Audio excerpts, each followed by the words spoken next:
இறைவா, நீயே அனைத்தும். அன்புடன் பிரம்ம ரிஷி அகத்திய மாமுனிவர். அனைவருக்கும் வைக்கும் தேர்வு.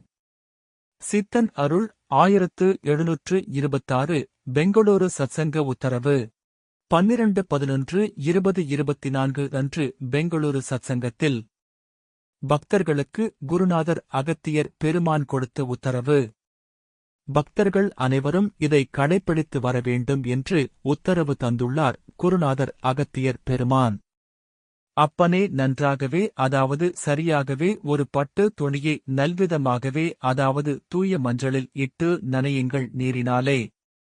அறிந்தும் கூட அதை கீழே வையுங்கள்.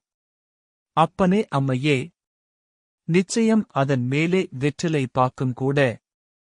நிச்சயம் உதாரணத்திற்கு சூரியனுக்கான தானியம் கோதுமை, அதை பரப்புங்கள். நிச்சயம் இதன் மேலே தீபம் வையுங்கள். இதை தன் சூரியனாக தீபத்தை நினைத்துக் கொள்ள வேண்டும். இதை என்று பயன்படுத்த நிச்சயம் ஜோதியை ஏற்றுங்கள். நன்றாகவே உண்மையென புரிந்தும் கூட நிச்சயம் பின் கிராம்பையும் கூட நல்விதமாகவே, பச்சை கற்பூரத்தையும் கூட, ஏலக்காயையும் கூட நிச்சயம் பின் மாவாக்கி இவை மூன்றையும் பொடித்து அத்தீபத்தில் உள்ளே இட்டு பின் சூரியனுக்காக, அதாவது காயத்ரி மந்திரத்தையும் கூட 108 முறை செப்புங்கள். இதேபோல் பின் சந்திரனுக்கும், குருவானவனுக்கும், ராகுவானவனுக்கும், கேதுவானவனுக்கும், இப்படி ஒவ்வொரு கிரகத்திற்கும் ஒவ்வொரு தீபமாக நவதீபங்கள் ஏற்ற வேண்டும். இப்படி ஒவ்வொரு நவகிரகத்திற்கும் பட்டு துணி தீபம் வெற்றிலை பாக்கு அந்தந்த கிரகத்திற்குரிய தானியங்களை வைத்து ஏற்றி அந்தந்த கிரகங்களுக்குரிய காயத்ரி மந்திரத்தை 108 முறை செப்புதல் வேண்டும். இப்படியே அனுதினமும் செய்ய வேண்டும். இதெல்லாம் உங்கள் அனைவருக்கும் யான் வைக்கும் தேர்வு. அதனால்தான் முதலிலேயே சொன்னேன். இதை நீங்கள் அனைவரும் செய்ய வேண்டும். அப்பனே, அம்மையே, இதனை நிச்சயம் செய்து கொண்டே வாருங்கள். தை மாசி மாதங்கள் வரை இந்த ஐப்பசி மாதத்தில் இருந்து தொடங்கி, அதாவது ஐப்பசி நடந்து கொண்டிருக்கின்றது, கார்த்திகை மார்கழி தை மாசி மாதம் வரை, ஆங்கில மாதம் மார்ச் வரை செய்து வர வேண்டும். அப்பனே, நிச்சயம் அப்பனே, ஒவ்வொரு நாளுக்கும் இதேபோல தினமும் செய்து வர வேண்டும். இதனால் என்ன பலன் என்று கேட்கக்கூடாது. நவகிரகத்திற்கு என ஒவ்வொரு கிரகத்திற்கும் ஒவ்வொரு நிறத்தில் துணிகள் இருக்கின்றது, அதை பயன்படுத்தலாமா என்று குருநாதரிடம் கேட்டதற்கு, பட்டுத்துணியை மஞ்சளில் நனைத்து பயன்படுத்துங்கள், கிரகங்கள் சம்பந்தப்பட்ட நிறத்துணியை உங்கள் விருப்பம் போல் பயன்படுத்திக் கொள்ளலாம் என்று குருநாதர் கூறினார். அதேபோல் ஏற்றும் விளக்கில் இரட்டை திரியை ஒன்றாக திரித்து இணைத்து ஒரே தீபமாக ஏற்ற வேண்டும். இதற்கு மண் அகல் விளக்கைத்தான் பயன்படுத்த வேண்டும் என்று குருநாதர் கூறினார். எந்த நேரத்தில் விளக்கை ஏற்ற வேண்டும் என்று குருநாதரிடம் கேட்டதற்கு, சித்தர்களுக்கு நாள் ஏது, கோள் ஏது, இரவு ஏது, பகல் ஏது, எங்களுக்கு அனைத்தும் ஒன்றுதான், அன்பிற்காக நினைத்து நீங்கள் செய்யுங்கள் என்று குருநாதர் கூறினார். அதனால் காலை அல்லது மாலை என எந்த நேரத்தில் வேண்டுமானாலும் விளக்கை ஏற்றி இந்த வழிபாடு செய்யலாம். பெண்கள் எல்லா நாளும் விளக்கு ஏற்ற முடியாத சூழ்நிலையும் இருக்கின்றது என்று கேட்டதற்கு, வீட்டில் உள்ள யாராவது ஒருவரை அந்த நாட்களில் விளக்கேற்ற சொல்லுங்கள் என்று குருநாதர் கூறியிருக்கின்றார். தானியங்களை அனுதினமும் மாற்றிவிட வேண்டுமா என்று கேட்டதற்கு, இதுவும் உங்கள் இஷ்டமே என்று குருநாதர் கூறினார். 9 நவகிரகங்களுக்கும் 108 முறை காயத்ரி மந்திரத்தை உச்சரிக்க வேண்டுமென்று சொன்னால் கிட்டத்தட்ட 972 முறை காயத்ரி மந்திர உச்சாரணம் செய்ய வேண்டுமா என்று கேட்டதற்கு, நிச்சயம் இப்படியே செய்ய வேண்டுமென்று குருநாதர் கூறினார். அப்பனே, அம்மையே, இதனைப் பற்றி உங்களுக்கு போக போக புரியும். ஆனால் பின், அதாவது இதன் மூலம் பலன்களை எதிர்பார்க்கக்கூடாது. இந்த நேரத்தில் வேறு எந்த ஞாபகம் இருக்கக்கூடாது, அதாவது விளக்கை ஏற்றி காயத்ரி மந்திரத்தை செப்பும் பொழுது வேறு எந்த சிந்தனையும் இருக்கக்கூடாது. இதெல்லாம் எதற்கு என்பதையெல்லாம் யான் வருங்காலத்தில் விவரிப்பேன். மீண்டும் மீண்டும் பின் நிச்சயம் இதற்கான பிரதிபலனை எதிர்பார்க்கக்கூடாது. அப்பனே, அம்மையே, போகப் போக புரிந்து கொள்ளுவீர்கள் நீங்களே இதனைப் பற்றி. அம்மையே, அப்பன்களே, இதை யாரும் பரிகாரமாக எண்ணக்கூடாது. தேர்வு என்று நினைத்துக் கொள்ள வேண்டும். இது ஏன் எதற்கு என்பதை 1% மட்டும் யான் சொல்கின்றேன். யான் உங்கள் இல்லத்திற்கு வருவேன். ஏன் எதற்கு என்ற 2வது சதவீதத்தையும் யான் சொல்கின்றேன். நிச்சயம் பின் நீங்கள் சோம்பேறிகளா இல்லையா என்று யான் பார்ப்பேன். அறிந்தும் கூட அப்பனே 100%த்தையும் இதனைப் பற்றி சொல்லிவிடுகின்றேன். அப்பனே நிச்சயம் அறிந்தும் கூட ஒரு ஆசிரியன் தன் மாணவரிடம் ஒன்றை செய்து வரச் சொன்னால் அதை செய்துவிட்டு வந்தால் அந்த ஆசிரியன் சந்தோஷப்படுவான். ஏன் எதற்கு என்று 3வது சதவீதத்தையும் சொல்லிவிடுகின்றேன். நிச்சயம் கிரகங்கள் தன் சுற்றுவட்ட பாதையில் இருந்து மாறப்போகின்றது. இதனால் பல மக்களுக்கும் கூட தொல்லைகள் வரப்போகின்றது. பின் நிச்சயம் அதாவது வளிமண்டலத்தில் பின் நேர்கோட்டில்தான் கிரகங்கள் செல்ல வேண்டும். அப்பொழுதுதான் அனைத்தும் நன்றாக நடக்கும். ஆனால் அதிலிருந்து கிரகங்கள் நேர்பாதையிலிருந்து பிரியப் போகின்றது. ஆனாலும் இதனால் என்ன பயன் என்று நீங்கள் கேட்கக்கூடாது. பின் உரைப்பேன் இதனைப் பற்றி. அறிந்தும் கூட இது உங்களுக்காக மட்டுமல்ல, சூரியனின் பின் ஈர்க்கும் சக்தி நிச்சயம் இத்தீபத்திற்கும் பல சக்திகளும் உண்டு. ஆனால் யாரும் இதை அறிவதே இல்லை. தீபத்தை யாரும் ஏதோ ஏற்றுகின்றோம் என்று சாதாரணமாக நினைத்து ஏற்றிக் கொண்டிருக்கின்றார்கள். தீபத்தை நல்முறையாக எதைப் பற்றியும் நினைக்காமல் ஏற்றுங்கள். இதனால் உங்களுக்கும் புண்ணியங்கள்.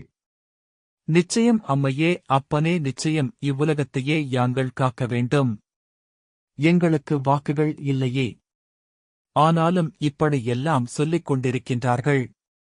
எங்களுக்கு மட்டும் வாக்குகள் இல்லை. அங்கு மட்டும் வாக்குகள் படிக்கின்றார்கள் என்றெல்லாம். பின் ஏன் எதற்கு என்றால் அத்தகுதிகள் அவர்களிடத்தில் இல்லை. செய்யவும் மாட்டார்கள். இதை பின்பற்றுவார்கள். நிச்சயம் யானே பின்பற்ற வைக்கின்றேன் பல மக்களை. அம்மையே அப்பனே நிச்சயம் முன்னோர்கள் எல்லாம் இப்படி எல்லாம் தீபத்தில் விட்டு நன்றாக வாழ்ந்தார்கள்.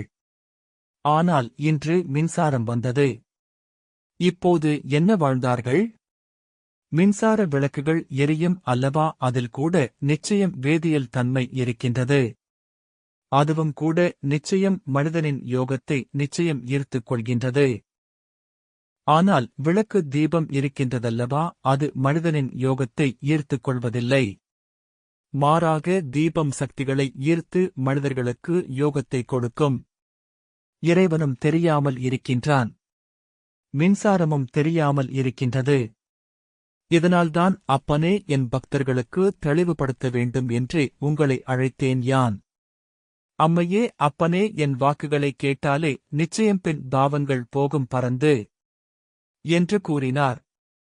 அனைவரும் கடைப்பிடித்து வரவேண்டும் என்று கூறியிருக்கின்றார். வாக்கு சுருக்கம் விளக்கம். வணக்கம் அகத்தியர் அடியவர்களே. அனுதினமும் காலையில் எழுந்து பட்டு துணியில் தினமும் புதிதாக பட்டு துணியை பயன்படுத்த வேண்டுமா என்ற கேள்வி வரும்.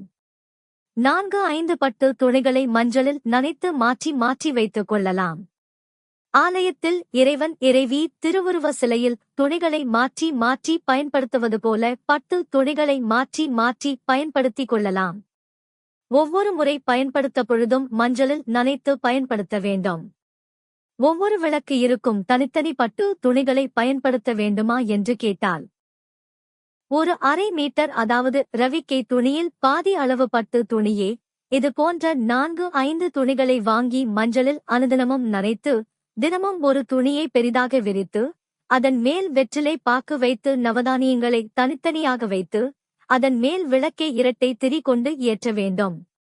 அதாவது 9 தீபம் வெற்றிலை பாக்கு நவதானியங்கள் பரப்பி வைக்கும் அளவிற்கு துணி நீளம் அகலம் இருந்தால் நல்லது. அப்படி இல்லை என்றாலும் தனித்தனியாக சிறு துணிகளாக 9 பட்டுத் துணிகளாகவும் பயன்படுத்தலாம். விருப்பம் போல் செய்யலாம். பட்டு துணியை வைத்து அதன் மேல் வெற்றிலை பாக்கு வைத்து அந்த வெற்றிலையிலேயே 9 நவகிரகங்களின் வரிசைப்படி, அதாவது சூரியன், சந்திரன், செவ்வாய், புதன், குரு, சுக்கிரன், சனி, ராகு, கேது என நவகிரகங்களுக்கு உரிய தானியங்களை வைத்து அதன் மேல் தீபத்தை ஏற்றி அந்த 9 விளக்கு ஜோதியை ஒவ்வொரு கிரகங்களாக நினைத்துக் கொள்ள வேண்டும். அந்த தீபத்தில் ஏலக்காய், பச்சை கற்பூரம், கிராம்பு இவற்றை மிக்சியில் அரைத்து பொடித்து வைத்துக் கொண்டு உதாரணத்திற்கு மேற்கூறிய 3 பொருள்களையும் 100 கிராம் அல்லது அவரவர் இஷ்டத்திற்கு ஏற்ப அரைத்து வைத்துக்கொண்டு ஒரு டப்பாவில் பூஜை அறையில் வைத்துக்கொண்டு எரியும் விளக்கில் உள்ளே, அதாவது எரியும் விளக்கின் எண்ணெயில் போட்டுவிட வேண்டும்.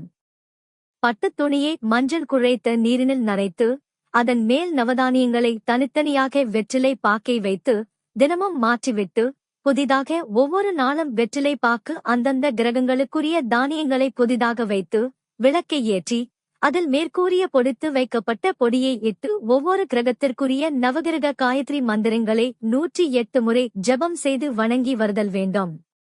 தானியங்களை அனுதினமும் மாற்றுகின்றவர்கள் விருப்பம் போல செய்யலாம். அல்லது அப்படியே 4 இந்த நாட்களுக்கு ஒரு முறை மாற்றிக்கொள்ளலாம்.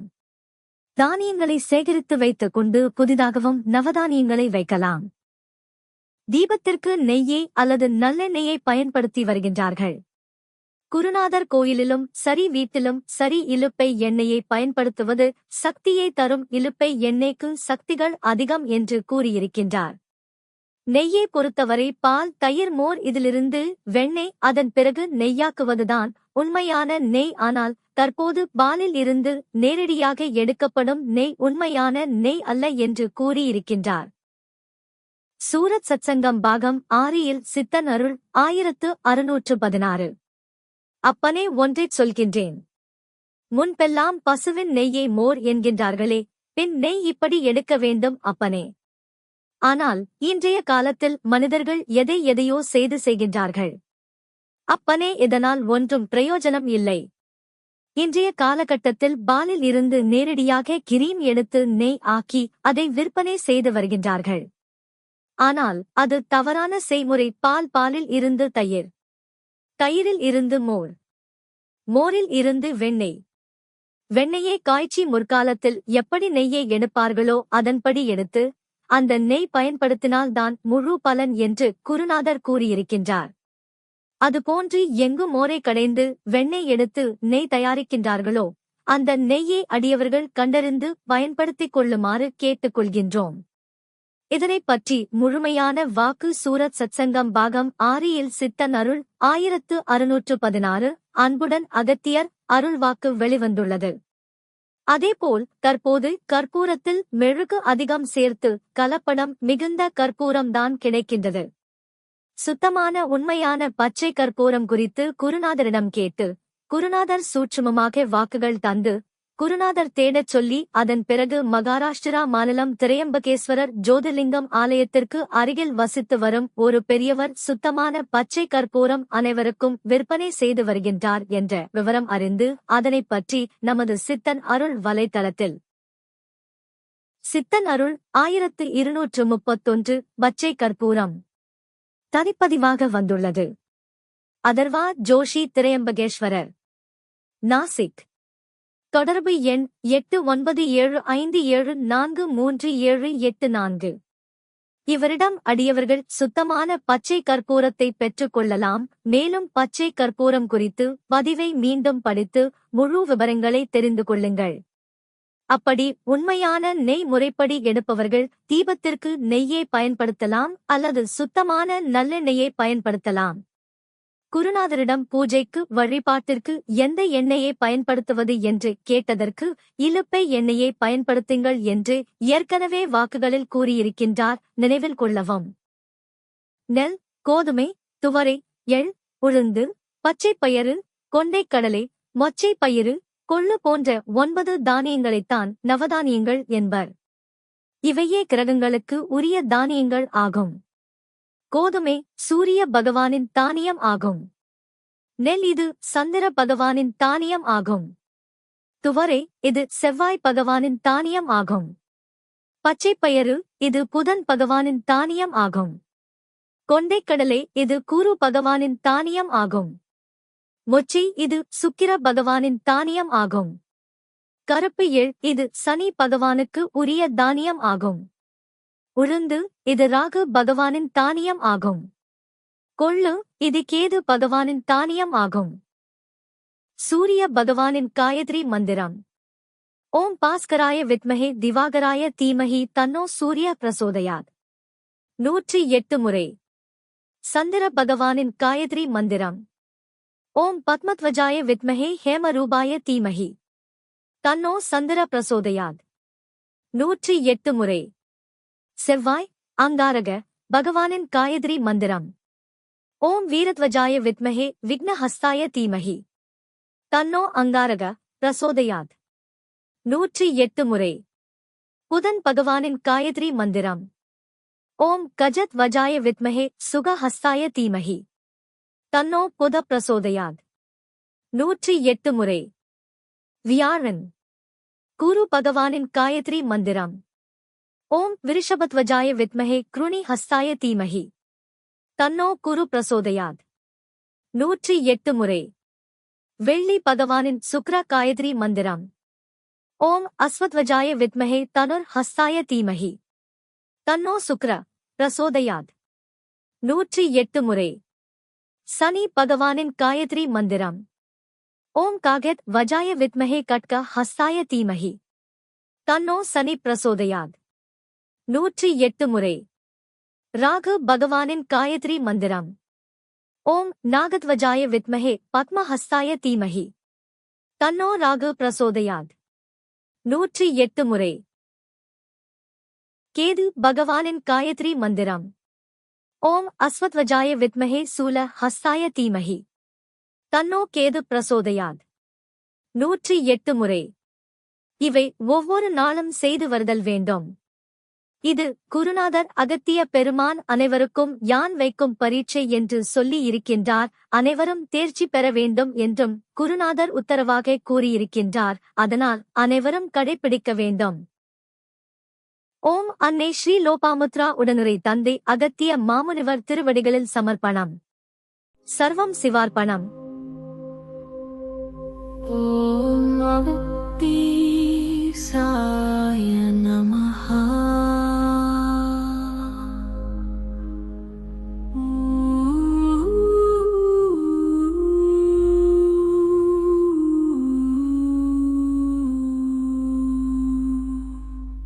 ஓம் அகத்தீசாய நமஹ.